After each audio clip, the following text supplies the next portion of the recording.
नमस्कार। देखिए, बहुत लोग बोल रहे थे कि सर इकोनॉमिक्स को चालू करिए, तो आज से हम लोग जो है इकोनॉमिक्स को शुरू करने जा रहे हैं और इस वीडियो में हम लोग बहुत सारे चीज़ों को समझेंगे जो आप लोगों को बहुत जल्दी समझ में नहीं आता है। तो चलिए अब वीडियो को शुरू करते हैं। तो आइए हम सबसे पहले समझ लेते हैं कि इस वीडियो में हम लोग क्या क्या पढ़ेंगे।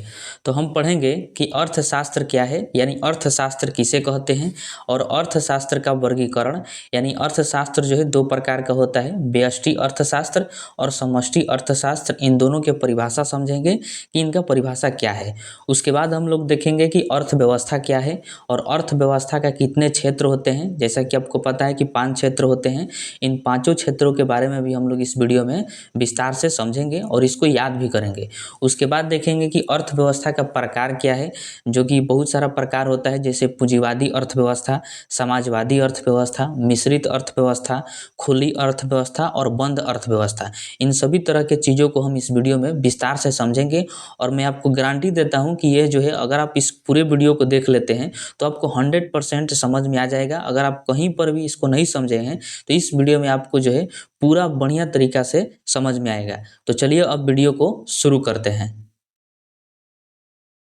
तो आइए हम सबसे पहले समझते हैं कि अर्थशास्त्र क्या है, यानी इकोनॉमिक्स किसे कहते हैं। तो देखिए, अर्थशास्त्र वह विषय है जिसके तहत यह अध्ययन किया जाता है कि व्यक्ति, समाज और सरकार किस प्रकार अपने सीमित संसाधनों के द्वारा असीमित आवश्यकताओं की पूर्ति करते हैं। जैसा कि आपको पता है कि मानव की जो आवश्यकता है वो असीमित है, यानी दिन प्रतिदिन जो है हमारी आवश्यकताएं बढ़ती जाती है। इसलिए जो है कहा जाता है कि मानव की आवश्यकता जो है असीमित है। लेकिन यह भी बात आपको पता है कि संसाधन जो है वो सीमित है। किसी भी देश में संसाधन क्या है, सीमित है। तो सरकार इसी बात का अध्ययन करती है कि संसाधन तो सीमित है लेकिन मानव की आवश्यकता जो है दिन प्रतिदिन बढ़ती जाती है। तो हम कैसे इन संसाधनों का इस्तेमाल करें ताकि मानव की जो है सभी तरह की आवश्यकता पूर्ति हो जाए। इसी अध्ययन को जो है अर्थशास्त्र कहा जाता है। क्या कहा जाता है? अर्थशास्त्र। यानी कुल मिला जुलाकर अगर समझा जाए तो अर्थशास्त्र जो है ये एक अध्ययन को कहते हैं जो सरकार करती है कि किसी भी व्यक्ति का जो देश में रह रहे हैं उनकी आवश्यकता की पूर्ति कैसे किया जाए। इसको आप ऐसे समझ सकते हैं कि मान लीजिए कि आपके पास 50,000 रुपया है, तो उस 50,000 रुपया को आप चाहते हैं कि हम किसी कार्य में खर्च करें। तो सबसे पहले आप जो है उसके बारे में विचार विमर्श करिएगा, रणनीति बनाइएगा कि इन 50,000 रुपया को हमें कहाँ पर खर्च करना है। सबसे पहले यही आप सोचिएगा, उसके बाद ना आप उस पर खर्च करिएगा। तो जो आप सोचें कि इन 50,000 रुपया को हमें जो है इस जगह खर्च करना है, उसी सोच को, उसी अध्ययन को, उसी विचार को जो है अर्थशास्त्र के नाम से जाना जाता है। उसी प्रकार सरकार जो है सबसे पहले संसाधन के उपयोग करने से पहले जो है विचार विमर्श करती है, अध्ययन करती है, उसके बारे में सोचती है कि मानव की आवश्यकता इसे कैसे पूरा किया जा सकता है। उसी को जो है हम लोग अर्थशास्त्र के नाम से जानते हैं। ठीक है। अर्थशास्त्र जो है मानव की आर्थिक गतिविधियों का अध्ययन करता है। आर्थिक गतिविधि मतलब पैसा के मामले में, अर्थात अर्थशास्त्र वह विषय है जिसके अंतर्गत वस्तुओं और सेवाओं के उत्पादन, वितरण एवं उपभोग की प्रक्रिया का अध्ययन किया जाता है। वितरण एवं उपभोग मतलब कैसे उन वस्तुओं को, उन सेवाओं को बांटा जाए, उन उत्पादनों का उपयोग किया जाए, इसी का अध्ययन किया जाता है, जिसको हम लोग अर्थशास्त्र के नाम से जानते हैं। ठीक है। मतलब ये हम कह सकते हैं कि अर्थव्यवस्था का अध्ययन करना अर्थशास्त्र कहलाता है। तो इस पॉइंट को आप ध्यान में रखिएगा कि अर्थव्यवस्था का अध्ययन करना ही क्या कहलाता है? अर्थशास्त्र कहलाता है। और अर्थशास्त्र जो है ये एक प्रकार का अध्ययन होता है जो किसी भी खर्च करने से पहले सोचा जाता है, विचार विमर्श किया जाता है, अध्ययन किया जाता है। उसी को हम लोग अर्थशास्त्र के नाम से जानते हैं। और यह टॉपिक आपको और बेहतरीन समझ में आएगा जब हम आपको अर्थव्यवस्था बताएंगे इसी वीडियो में तब। अब आप इम्पोर्टेंट पॉइंट ध्यान में रखिएगा जो एग्जाम के पॉइंट ऑफ व्यू से बहुत ज़्यादा महत्वपूर्ण है कि अर्थशास्त्र के जनक कौन है, तो एडम स्मिथ है। ठीक है। एडम स्मिथ ने 1776 में अपने प्रकाशित पुस्तक द वेल्थ ऑफ नेशन में अर्थशास्त्र को धन का विज्ञान कहा था। आपसे प्रश्न पहला ही यही पूछा जाएगा कि द वेल्थ ऑफ नेशन पुस्तक जो है किनके द्वारा लिखा गया है, तो एडम स्मिथ के द्वारा लिखा गया है। और एडम स्मिथ ने अपने ही पुस्तक में अर्थशास्त्र को धन का विज्ञान कहा था। था। तो यह भी प्रश्न पूछा जा चुका है कि अर्थशास्त्र को धन का विज्ञान किसने कहा था, तो एडम स्मिथ ने कहा था और वह अपने पुस्तक में कहे थे। ठीक है, अगर भारतीय अर्थशास्त्र के जनक की बात करें तो वह विश्वेश्वरैया है, जिनका इमेज आप देख सकते हैं कि ये विश्वेश्वरैया जी हैं। इनको जो है भारतीय अर्थशास्त्र का जनक कहा जाता है। अगर पूरे वर्ल्ड की जनक की बात करें कि पूरे वर्ल्ड में अर्थशास्त्र के जनक कौन है, तो एडम स्मिथ। अगर केवल भारत की बात करें तो वह है विश्वेश्वरैया। ठीक है, अब आइए हम समझते हैं अर्थशास्त्र का वर्गीकरण। तो आपको यहाँ पर ध्यान रखना है कि अर्थशास्त्र का वर्गीकरण किसने किया था, तो रेगनर फ्रीस ने किया था। किसने किया था, रेगनर फ्रीस ने। अर्थशास्त्र का वर्गीकरण जो है दो तरह से किया जाता है, यानी यह भी कह सकते हैं हम कि अर्थशास्त्र का दो प्रकार होता है। कितने प्रकार, दो प्रकार। एक होता है व्यष्टि अर्थशास्त्र यानी माइक्रो इकोनॉमिक्स, और एक होता है समष्टि अर्थशास्त्र यानी मैक्रो इकोनॉमिक्स। ठीक है, अब आइए हम दोनों को एक एक करके समझते हैं। तो सबसे पहले हम देखते हैं व्यष्टि अर्थशास्त्र। तो इसमें ध्यान रखिएगा कि व्यष्टि अर्थशास्त्र के जनक यानी फादर किसे कहा जाता है, तो एडम स्मिथ को कहा जाता है। किनको, एडम स्मिथ को। व्यष्टि अर्थशास्त्र को सूक्ष्म अर्थशास्त्र भी कहा जाता है।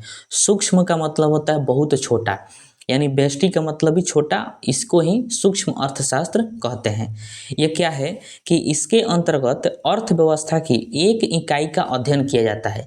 अभी आप शुरुआत में ही पढ़ें कि जब हम अर्थव्यवस्था का अध्ययन करते हैं तो उसी को अर्थशास्त्र कहा जाता है। यानी किसी भी चीज़ के बारे में पहले ही हम विचार विमर्श अध्ययन कर लेते हैं तो उसी को अर्थशास्त्र कहते हैं। तो जब छोटे लेवल पर जो है हम सोच विचार करते हैं, छोटे चीज़ों को लेकर हम अध्ययन करते हैं, एक इकाई का अध्ययन करते हैं, तो उसको जो है व्यष्टि अर्थशास्त्र कहा जाता है, यानी सूक्ष्म अर्थशास्त्र के नाम से जाना जाता है। जैसे में उद्योग, देखिए उद्योग जो है ये बहुत छोटे लेवल का होता है, जैसे कुटीर उद्योग हो गया, घरेलू उद्योग हो गया। तो उद्योग बहुत छोटा शब्द है और ये छोटा भी होता है। तो इसका जब सरकार अध्ययन करती है तो उसको जो है व्यष्टि अर्थशास्त्र कहते हैं। फर्म हो गया, बाजार हो गया, एक उत्पादक, एक उपभोक्ता, मतलब एक एक की बात किया जा रहा है, तो मतलब ये बहुत छोटा इकाई हो गया। तो इनके बारे में जब सरकार अध्ययन करती है तो उसी को जो है व्यष्टि अर्थशास्त्र कहते हैं। इस तरह के अध्ययन से हमें पता चलता है, यानी हमें फायदा होता है कि हमें ज़मीनी स्तर की जानकारी मिल जाती है कि समाज में, ग्रामीण क्षेत्रों में निचले स्तर पर किन किन चीज़ों की मांग है या किन किन चीज़ों की हमें पूर्ति करनी चाहिए। इन तरह की जानकारी जो है सरकार को मिल जाती है और उसी के हिसाब से सरकार जो है विभिन्न तरह की योजनाएं लाती है। जैसे आप बहुत सारी योजनाएं के नाम सुने होंगे, ये योजना वो योजना।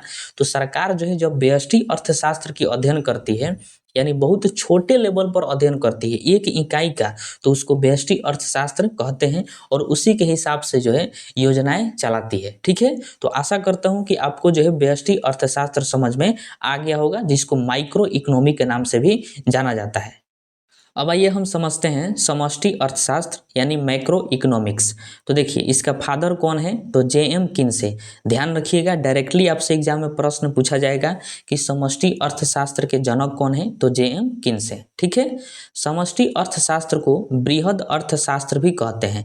जैसे व्यष्टि अर्थशास्त्र को सूक्ष्म अर्थशास्त्र कहा गया था, ठीक उसी प्रकार समष्टि अर्थशास्त्र को जो है बृहद अर्थशास्त्र कहा जाता है, यानी बहुत बड़ा अर्थशास्त्र। समष्टि अर्थशास्त्र के अंतर्गत संपूर्ण अर्थव्यवस्था का अध्ययन किया जाता है, अर्थात अर्थव्यवस्था के बड़े बड़े क्षेत्रों का अध्ययन किया जाता है, तो उसको जो है समष्टि अर्थशास्त्र के नाम से जाना जाता है। वेरी वेरी इंपॉर्टेंट है, ध्यान रखना है आपको कि समष्टि अर्थशास्त्र में जो है बड़े बड़े क्षेत्रों का अध्ययन किया जाता है। जैसे में राष्ट्रीय आय, अब देखिए राष्ट्रीय आय जब निकालेंगे तो किसी एक व्यक्ति का तो नहीं निकालेंगे। जैसे में व्यष्टि अर्थशास्त्र में एक इकाई का अध्ययन किया जा रहा था, यानी एक उत्पादक का अध्ययन किया गया, एक उपभोक्ता का अध्ययन किया गया, तो उसको जो है व्यष्टि अर्थशास्त्र कहा गया। लेकिन समष्टि अर्थशास्त्र में किसी एक व्यक्ति का अध्ययन नहीं होगा, पूरे बड़े लेवल पर होगा, बड़े बड़े क्षेत्रों का अध्ययन करते हैं, तो उसको समष्टि अर्थशास्त्र कहते हैं। जैसे में राष्ट्रीय आय हो गया, मौद्रिक नीति हो गया, बजट हो गया। अब देखिए बजट है तो बजट किसी एक राज्य के लिए या फिर किसी एक व्यक्ति के लिए पेश नहीं किया जाता है, पूरे देश के लिए बजट पेश किया जाता है। तो बहुत बड़ा क्षेत्र हो गया, तो उसको जो है समष्टि अर्थशास्त्र में रखा गया है, यानी बजट का अध्ययन करना समष्टि अर्थशास्त्र कहा जाएगा। राजकोषीय नीति हो गया, आर्थिक विकास हो गया, मुद्रास्फीति हो गया, गरीबी हो गया, बेरोजगारी हो गया। अब देखिए गरीबी और बेरोजगारी का जब हम अध्ययन करेंगे तो तो किसी देश में किसी एक व्यक्ति का तो अध्ययन नहीं करेंगे कि एक व्यक्ति कितना गरीब है, पूरे देश लेवल पर अध्ययन किया जाएगा कि पूरे देश लेवल पर गरीबी कितनी है, पूरे देश लेवल में बेरोजगारी कितनी है, कितना बेरोजगारी है, कितने लोग जो है बेरोजगार हैं। तो बहुत बड़े क्षेत्र का अध्ययन हो गया, तो उसको जो है समष्टि अर्थशास्त्र के नाम से जाना जाता है। ठीक है, तो ये आपको ध्यान में रहेगा। इस तरह के अध्ययन से यह फायदा होता है कि सरकार को देश में बड़े बड़े प्रॉब्लम का पता चलता है और उसे सुधारने के लिए सरकार जो है अपनी रणनीति तैयार करती है, योजनाएं लाती है जो 1 साल या 5 साल का हो सकता है। उसी को जो है बजट तैयार करती है कि कितने खर्च करना पड़ेगा इन सभी तरह के चीज़ों को सुधारने में। तो ये बहुत बड़ा प्रॉब्लम का पता चलता है, जिससे जो है इसका सरकार जो है सुधार करती है। उसी को जो है समष्टि अर्थशास्त्र हम लोग कहते हैं। ठीक है, तो छोटे लेवल पर जब अध्ययन करते हैं एक एक इकाई का, तो उसको कहेंगे हम लोग व्यष्टि अर्थशास्त्र, और बड़े लेवल पर अध्ययन करेंगे तो उसको कहेंगे हम लोग समष्टि अर्थशास्त्र। ठीक है, अब आइए हम समझते हैं कि अर्थव्यवस्था क्या है, यानी इकोनॉमिक किसे कहते हैं। यहाँ पर जो है आपको बिल्कुल 100% समझ में आ जाएगा। तो देखिए, किसी राष्ट्र द्वारा अपने नागरिकों की सामाजिक आर्थिक स्थिति में सुधार करने के उद्देश्य से उपलब्ध संसाधनों का समुचित उपयोग करते हुए बनाई गई व्यवस्था को अर्थव्यवस्था कहते हैं। देखिए, मैंने आपको शुरू में ही एक उदाहरण बताया था कि मान लीजिए कि आपके पास 50,000 रुपया है, तो आपको उस 50,000 रुपया को खर्च करना है। तो आप सबसे पहले उसके बारे में अध्ययन करिएगा कि कहाँ पर उसको खर्च करना है।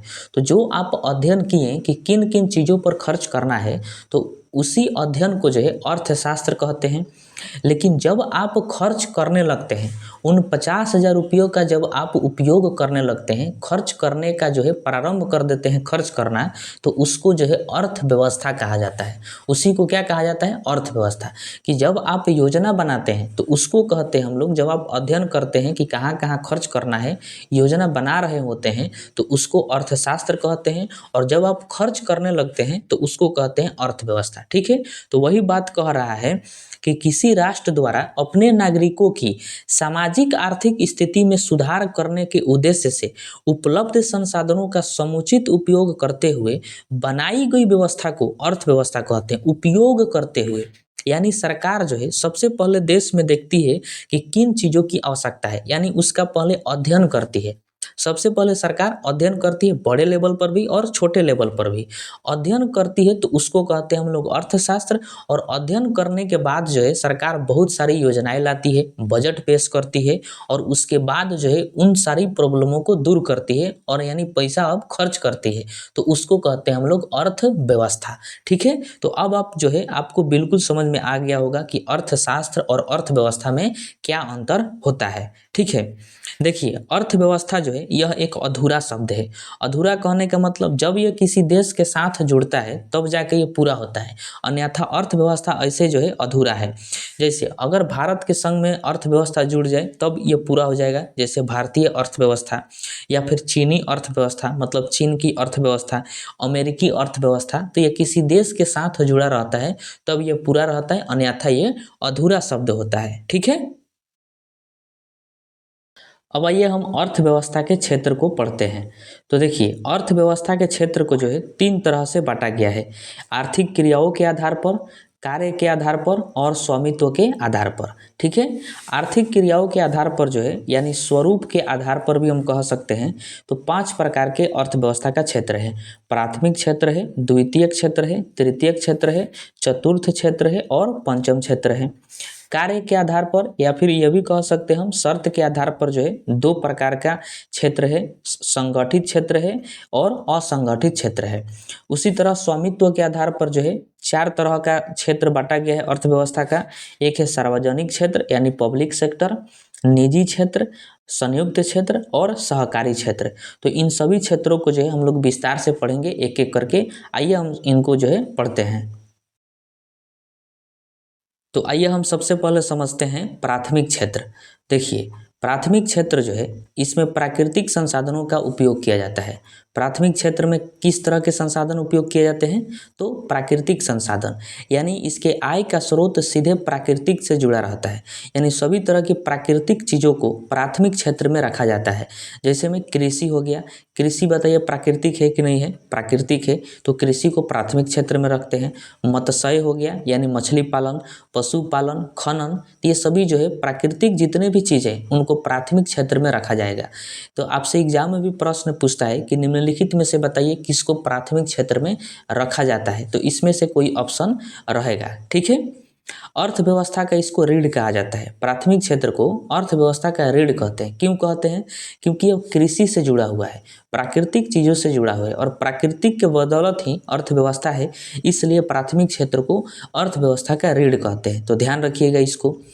इसका योगदान जो है जीडीपी में सबसे कम है। देखिए, जीडीपी मतलब होता है पैसा, और कृषि क्षेत्र में इन सभी जो भी प्राकृतिक चीज़ें हैं इनमें पैसा नहीं रहता है। आप जानते हैं कि भारत में किसानों की क्या स्थिति है, तो उस हिसाब से आप लगा लीजिए। और किसान जो है प्राथमिक क्षेत्र में आते हैं, तो भला वो जीडीपी में योगदान देंगे, नहीं देंगे।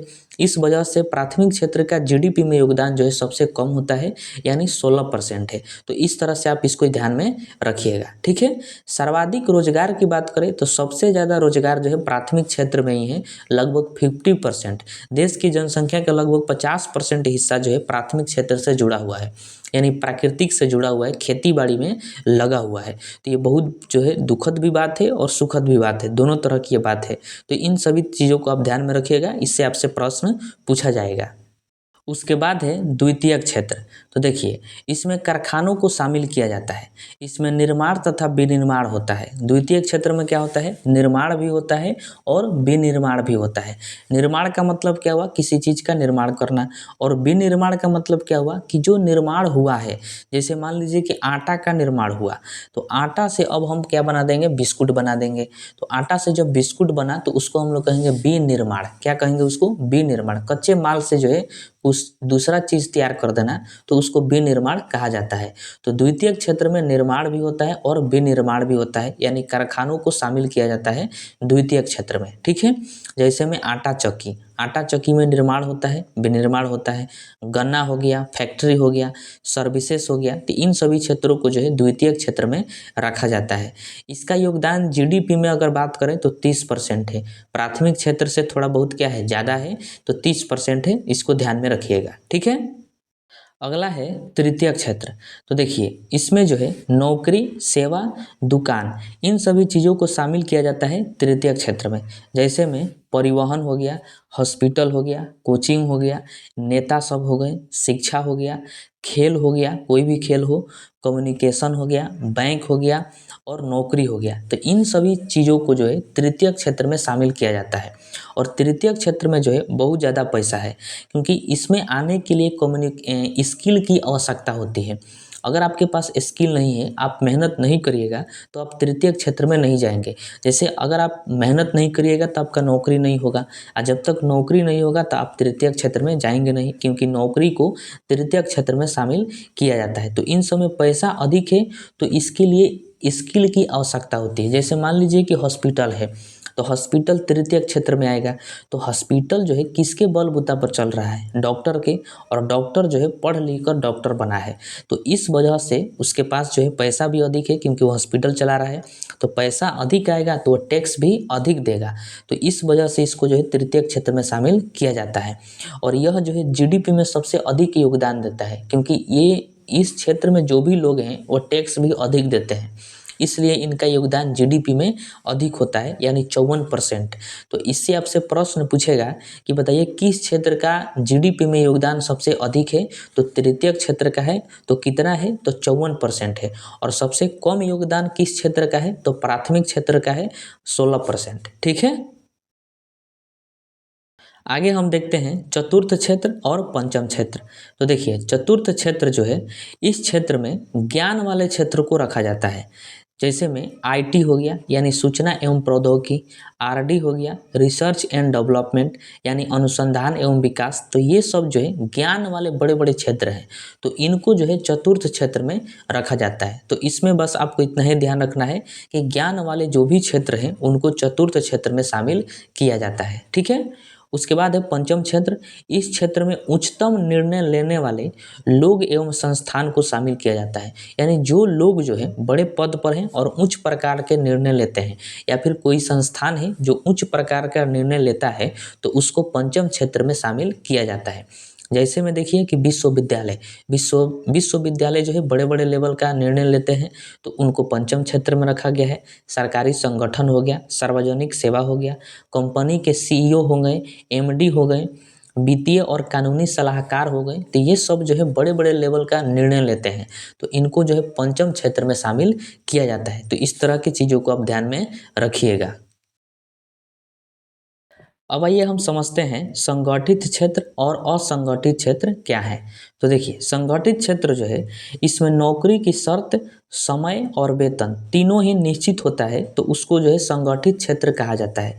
यानी देखिए, संगठित क्षेत्र में समय और वेतन तीनों निश्चित होता है कि आप कितना वर्ष तक, यानी आप कितने आयु तक नौकरी करिएगा और आपको कितना वेतन मिलेगा, ये जो है निश्चित होता है, यानी बदलता नहीं है, तो उसको संगठित क्षेत्र कहते हैं।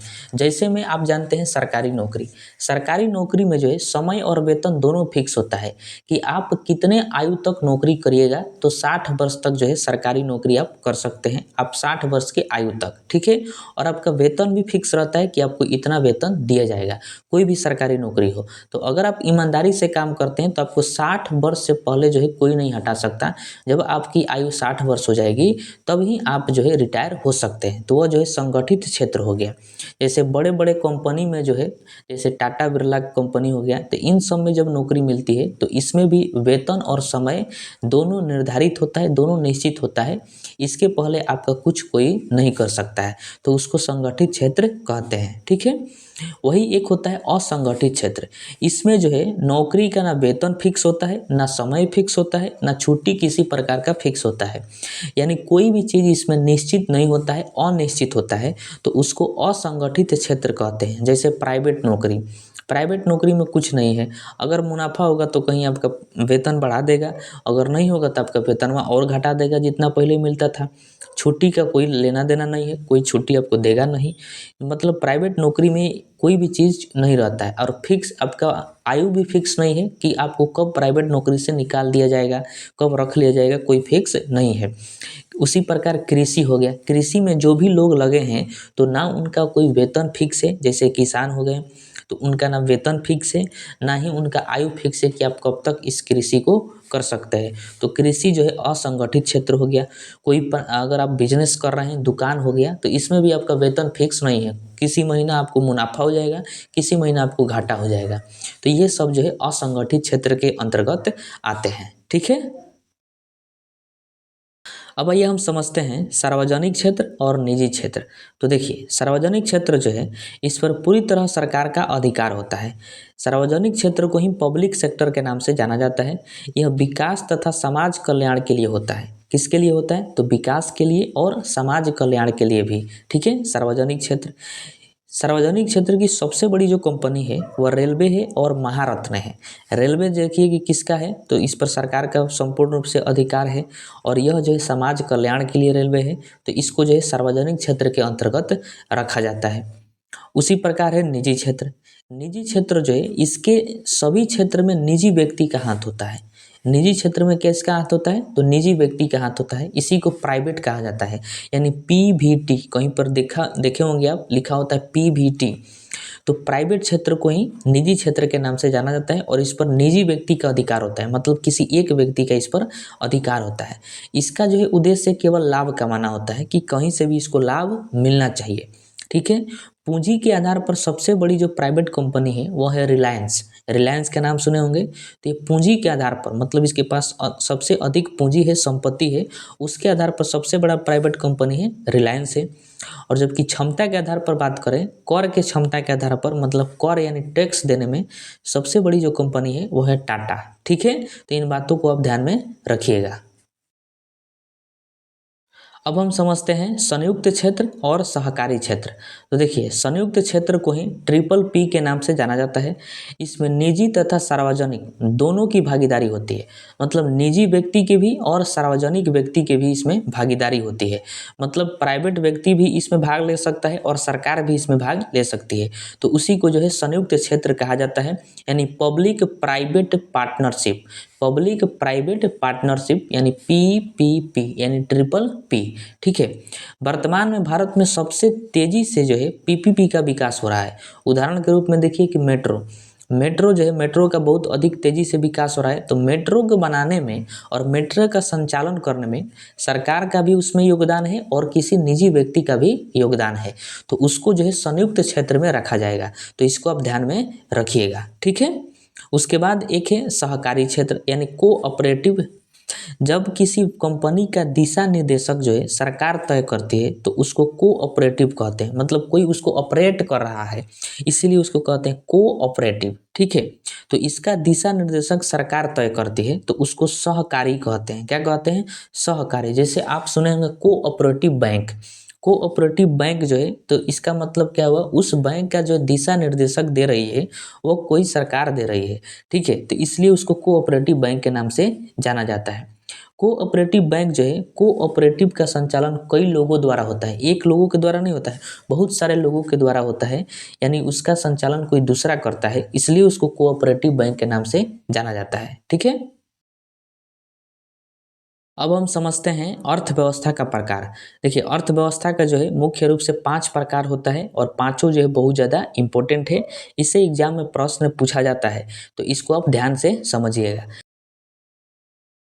तो सबसे पहले हम देखते हैं पूंजीवादी अर्थव्यवस्था क्या है और समाजवादी अर्थव्यवस्था क्या है। तो देखिए, पूंजीवादी अर्थव्यवस्था उसको कहा जाएगा कि ऐसी अर्थव्यवस्था जिसमें उत्पादन के साधन पर निजी व्यक्तियों का अधिकार होता है और सभी आर्थिक क्रियाएं निजी हित के लिए और निजी लाभ के लिए हो, तो उसे पूंजीवादी अर्थव्यवस्था कहते हैं। यानी कुल मिला जुला कर कि उस अर्थव्यवस्था को हम लोग पूंजीवादी अर्थव्यवस्था के नाम से जानते हैं कि जिस देश में उत्पादन के साधन पर यानी वस्तुओं के उत्पादन पर निजी व्यक्ति का अधिकार होता है, सरकार का उसमें हस्तक्षेप नहीं होता है। जो उस देश की सरकार है उसका लेना देना कोई नहीं है, कोई हस्तक्षेप नहीं होता है, केवल और केवल निजी व्यक्ति निजी कंपनियों का अधिकार होता है। तो उस तरह के अर्थव्यवस्था को पूंजीवादी अर्थव्यवस्था के नाम से जाना जाता है। जैसे में यूएसए में जो है पूंजीवादी अर्थव्यवस्था है, ब्रिटेन हो गया, फ्रांस हो गया। तो इन सभी देशों में पूंजीवादी अर्थव्यवस्था है। इसमें जो है उत्पादन के साधन पर यानी वस्तुओं के उत्पादन पर जो है सरकार का कोई अधिकार नहीं है, कोई हस्तक्षेप नहीं है। मतलब ज़्यादा हस्तक्षेप नहीं है, अधिक हस्तक्षेप जो है निजी व्यक्तियों का है, निजी कंपनियों का है। इस वजह से इस देश में कहा जाता है कि पूंजीवादी अर्थव्यवस्था है। ठीक है। उसी प्रकार है समाजवादी अर्थव्यवस्था यानी सोशलिज्म इकोनॉमी। देखिए, ऐसी अर्थव्यवस्था जिसमें उत्पादन के साधन पर देश के सरकार का अधिकार होता है। मतलब जिस देश में उत्पादन पर देश के सरकार का अधिकार हो, उत्पादन के जो भी साधन है उस पर देश के सरकार का अधिकार हो, तो उस देश में कहा जाता है कि समाजवादी अर्थव्यवस्था है। कौन सी अर्थव्यवस्था है? तो समाजवादी अर्थव्यवस्था है। जैसे में रूस, USSR, रूस में जो है समाजवादी अर्थव्यवस्था है। यानी यहाँ पर जो भी उत्पादन के साधन है उस पर जो है सरकार का अधिकार है, किसी निजी व्यक्ति का अधिकार नहीं है। इस वजह से रूस में समाजवादी अर्थव्यवस्था है। ठीक है। इस अर्थव्यवस्था में उत्पादन समाज की ज़रूरत के हिसाब से होता है, इसलिए उत्पादन के जो सभी कारक है, प्रमुख कारक और संसाधन है, वह राज्य सरकार के स्वामित्व में होता है। मतलब राज्य सरकार जो है रिपोर्ट देती है कि किस तरह की चीज़ों की आवश्यकता है, उसी के हिसाब से जो है उत्पादन के साधन को तैयार किया जाता है। ठीक है। तो जिस देश में सरकार का अधिकार होता है उत्पादन के साधन पर, तो उसमें जो है समाजवादी अर्थव्यवस्था के अंतर्गत रखा जाता है उस देश को। ठीक है। अब हम समझते हैं मिश्रित अर्थव्यवस्था और खुली अर्थव्यवस्था। तो देखिए मिश्रित अर्थव्यवस्था जो है जिसमें उत्पादन के साधन पर स्वामित्व जो है सरकार एवं निजी व्यक्ति दोनों का होता है। यानी सरकार का भी उत्पादन के साधन पर अधिकार होता है और निजी व्यक्ति का भी अधिकार होता है। तो कहेंगे कि उस देश में मिश्रित अर्थव्यवस्था है। जैसे में अपना देश भारत में जो है किसी भी उत्पादन के साधन पर यानी उत्पादन पर स्वामित्व जो है सरकार का भी है और किसी निजी व्यक्ति का भी है, मतलब दोनों का जो है बराबर है। तो इसलिए कहा जाता है कि भारत में मिश्रित अर्थव्यवस्था है। ठीक है। और एक होता है खुली अर्थव्यवस्था यानी ओपन इकोनॉमी। ऐसी अर्थव्यवस्था जिसमें आयात निर्यात पर न्यूनतम प्रतिबंध हो, तो उसको जो है कहा जाएगा कि उस देश में खुली अर्थव्यवस्था है। अब आयात निर्यात का मतलब क्या होता है कि खरीदने और बेचने की क्रिया को ही आयात निर्यात कहते हैं। जैसे हम लोग जो है किसी देश में अपना सामान ले जाकर अपने देश में उत्पादित सामान को किसी दूसरे देश में बेचते हैं और उस देश से हम लोग कुछ सामान खरीद कर लाते हैं अपने देश में, तो इसी को जो है आयात निर्यात के नाम से जाना जाता है। इसका एग्जाम्पल है सिंगापुर, यूएसए। इसकी जो है खुली अर्थव्यवस्था है, कोई भी सामान खरीद सकता है, कोई भी सामान यहाँ पर अपना बेच सकता है। ठीक है। तो इसको हम खुली अर्थव्यवस्था के नाम से जानते हैं। और एक होता है बंद अर्थव्यवस्था यानी क्लोज्ड इकोनॉमी। ऐसी अर्थव्यवस्था जिसमें आयात निर्यात शून्य हो, मतलब आयात निर्यात शून्य के बराबर हो, तो उसको जो है बंद अर्थव्यवस्था के नाम से जाना जाता है। जैसे में उत्तर कोरिया में जो है आयात निर्यात जो है बंद है। आयात निर्यात क्या है? बंद है। सभी देशों से ये आयात निर्यात नहीं करता है। इस वजह से कहा जाता है कि उत्तर कोरिया का जो है बंद अर्थव्यवस्था है यानी क्लोज्ड इकोनॉमी है। ठीक है। तो आप जो है अर्थव्यवस्था के प्रकार जो है पांचों प्रकार आप अच्छे से समझ गए। अब ये हम आगे देखते हैं। अब आइए हम एक छोटे से टॉपिक को समझ लेते हैं जो आगे के इकोनॉमिक्स पढ़ने में हमें सहायता मिलेगी, किसी प्रकार की हमें दिक्कत नहीं होगा। उत्पादन के कारक। तो देखिए कोई भी चीज़ अगर हम उत्पादन करते हैं या फिर किसी के भी द्वारा किसी भी चीज़ का उत्पादन किया जाता है तो उसके लिए जो है कुछ ना कुछ चीज़ों की आवश्यकता होती है। तो उसके लिए जो है 4 चीज़ों की महत्वपूर्ण आवश्यकता होती है, उसी को जो है उत्पादन के कारक कहते हैं। यानी किसी भी चीज़ के उत्पादन के लिए 4 चीज़ों की आवश्यकता होती है जिसको हम लोग उत्पादन के कारक कहते हैं। तो कहते हैं उत्पादन के कितने कारक होते हैं? तो 4 कारक होते हैं। कौन कौन होते हैं? तो पूंजी होता है, भूमि होता है, श्रमिक होता है और उद्यमी होता है। तो यही जो है 4 कारक हैं किसी भी चीज़ के उत्पादन करने के लिए। अगर ये 4 कारक नहीं रहेंगे तो किसी भी चीज़ का एक सुई का भी उत्पादन नहीं हो सकता है इन 4 के बदौलत। ठीक है। तो आइए हम इनको एक एक करके देख लेते हैं फटाफट। पूंजी सबसे पहले तो देखिए पूंजी क्या है कि उत्पादन में लगाया गया धन जो है पूंजी कहलाता है। किसी भी चीज़ के उत्पादन करने के लिए सबसे पहले पैसा चाहिए। सबसे पहले क्या चाहिए? पैसा चाहिए यानी धन चाहिए। तो उसी धन को जो है पूंजी कहा जाता है। और यह पूंजी जो है किसी भी तरह से हो सकता है। आप किसी से कर्जा ले लीजिए या फिर आप किसी से लोन ले लीजिए, तो यह पूंजी हो गया। ठीक है। उसके बाद भूमि की आवश्यकता होती है, मतलब जिस स्थान पर हमें उत्पादन करना होता है तो उस भूमि का हम पहचान करते हैं। या फिर अगर ज़्यादा पैसा वाला है तो हम भूमि को खरीद लेंगे या फिर उस भूमि को हम किराए पर ले लेंगे। ठीक है। तो भूमि की भी आवश्यकता होती है किसी भी चीज़ के उत्पादन के लिए। उसके बाद है श्रमिक। श्रमिक मतलब मजदूर। उत्पादन जो भी वस्तु हम उत्पादन करेंगे उसके लिए जो है काम करना पड़ेगा, और वह काम कौन करेगा? तो मजदूर करेंगे। मजदूर को ही क्या कहा जाता है? श्रमिक कहा जाता है। ठीक है। तो इकोनॉमिक्स में जब श्रमिक कहे तो आपको समझना है मजदूर। ठीक है। उसके बाद है उद्यमी। उद्यमी मतलब कंपनी जिस व्यक्ति की होती है उसी को उद्यमी कहा जाता है। तो जब तक जो कहीं पर उद्यमी नहीं रहेगा तो उत्पादन नहीं होगा, क्योंकि सारा तरीका वही जानता है कि किस तरह से किसी चीज़ का उत्पादन करना है। क्योंकि मजदूर का काम है खटना, आप जैसे बताइएगा मालिक होके वैसे वो खटेंगे। तो उद्यमी की रहना आवश्यकता है। ठीक है। तो इकोनॉमिक्स में 4 चीज़ें जो हैं बहुत ज़्यादा इंपॉर्टेंट हैं, इन सभी को आप ध्यान में रखिएगा। ठीक है। अब आइए हम देखते हैं क्वेश्चन आंसर को जो प्रीवियस ईयर एग्जाम में पूछे गए हैं और आगे भी उन्हें पूछे जाने की संभावना है। अब आइए हम प्रीवियस ईयर इंपॉर्टेंट क्वेश्चन को देखते हैं। तो देखिए पहला प्रश्न है कि निम्नलिखित में से किस में संपूर्ण अर्थव्यवस्था का अध्ययन किया जाता है। तो आपको बताना है कि संपूर्ण अर्थव्यवस्था का अध्ययन जो है किस अर्थशास्त्र में किया जाता है। तो आपको पता है, आप पढ़ चुके हैं कि समष्टि अर्थशास्त्र में संपूर्ण अर्थव्यवस्थाओं का अध्ययन किया जाता है और व्यष्टि अर्थशास्त्र में छोटे लेवल के स्तर का जो भी अध्ययन होता है तो उसको जो है व्यष्टि अर्थशास्त्र में रखा जाता है। तो इसका right answer option number B हो जाएगा। ठीक है। उसके बाद प्रश्न नंबर दूसरा है कि किसी अर्थव्यवस्था में क्षेत्रों को सार्वजनिक और निजी क्षेत्र में किस आधार पर वर्गीकृत किया जाता है। तो इसका राइट आंसर ध्यान रखिएगा, ऑप्शन नंबर सी हो जाएगा, उद्यमों का स्वामित्व। उद्यमों के स्वामित्व के आधार पर किसी भी क्षेत्र को सार्वजनिक और निजी क्षेत्र के आधार पर वर्गीकृत किया जाता है। ठीक है। सभी प्रश्न जो है इम्पोर्टेंट है, सभी प्रश्न का आंसर आप बताते चलिए और आप अपने मन में इसको जो है टिक मारते चलिए कि कौन सा इसका राइट आंसर होगा सोच समझकर। ठीक है। उसके बाद प्रश्न है कि भारत में किस तरह की अर्थव्यवस्था है, बताना है भारतीय अर्थव्यवस्था जो है वो किस तरह की है। तो आपको पता है ऑप्शन नंबर बी हो जाएगा, मिश्रित अर्थव्यवस्था। भारत में जो है मिश्रित अर्थव्यवस्था है। ठीक है। उसके बाद प्रश्न है कि मिश्रित अर्थव्यवस्था का क्या अभिप्राय है, मतलब मिश्रित अर्थव्यवस्था का क्या मतलब होता है। तो देखिए इसका राइट आंसर हो जाएगा ऑप्शन नंबर ए, सरकारी एवं निजी क्षेत्र का सह अस्तित्व। मतलब सरकारी एवं निजी क्षेत्र दोनों का जो है अस्तित्व इसमें होता है, स्वामित्व होता है, मतलब दोनों का अधिकार होता है मिश्रित अर्थव्यवस्था में, जैसे में भारत में है। ठीक है।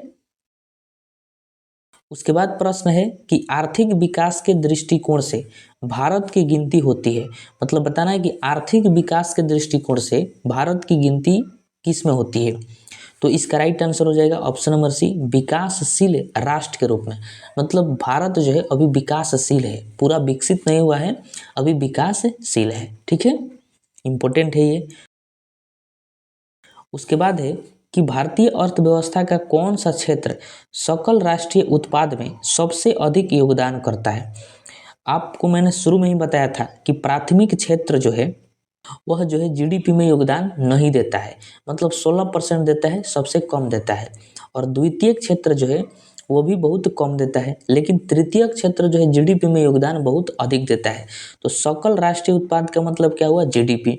तो जीडीपी में सबसे अधिक योगदान किसका है, तृतीय क्षेत्र का है, यानी 50% योगदान है। तो इसका right answer option number C हो जाएगा। ठीक है। इसके बाद नेक्स्ट प्रश्न है कि बंद अर्थव्यवस्था वह अर्थव्यवस्था है जिसमें, वेरी वेरी इंपॉर्टेंट प्रश्न है कि आपको बताना है कि क्लोज्ड इकोनॉमी क्या है। तो इसका right answer option number D होगा। मैंने आपको अभी बताया कि न तो निर्यात और न ही आयात हो, मतलब किसी देश में न निर्यात हो न आयात हो, यानी वह देश ना किसी देश से कुछ खरीदे और ना ही उस देश में कुछ बेचे, तो उसको जो है क्लोज्ड इकोनॉमी यानी बंद अर्थव्यवस्था के नाम से जाना जाता है। ठीक है। उसके बाद प्रश्न है कि प्राथमिक क्षेत्र का तात्पर्य है, मतलब बताना है कि प्राथमिक क्षेत्र जो है इसका क्या तात्पर्य है। तो इसका राइट आंसर हो जाएगा ऑप्शन नंबर सी, कृषि से। प्राथमिक क्षेत्र का तात्पर्य किससे है, कृषि से है। मतलब प्राथमिक क्षेत्र में कृषि क्षेत्रों को शामिल किया जाता है, मैंने आपको बताया था। उसके बाद है कि भारतीय अर्थव्यवस्था में प्राथमिक क्षेत्र क्या है, मतलब इस चारों ऑप्शन में से बताना है कि इसमें से जो है कौन प्राथमिक क्षेत्र के अंतर्गत आता है। तो देखिए निर्माण, निर्माण जो है प्राथमिक क्षेत्र के अंतर्गत नहीं आता है, यह द्वितीय क्षेत्र के अंतर्गत आएगा, निर्माण और विनिर्माण। उसके बाद है कृषि एवं खनन, बिल्कुल कृषि जो है यानी प्राथमिक क्षेत्र के अंतर्गत ये आएगा। ठीक है। सेवा जो है ये तृतीय क्षेत्र के अंतर्गत आता है। उसी प्रकार ऑप्शन नंबर डी सूती वस्त्र हो गया यानी विनिर्माण हो गया, तो ये द्वितीय क्षेत्र में आएगा। तो ये जो है सभी इंपॉर्टेंट क्वेश्चन था, इन सभी को ध्यान में रखिएगा। मैंने आपको जितना भी पढ़ाया वो आपको कैसा लगा इसका जो है आप कमेंट बॉक्स में बता सकते हैं।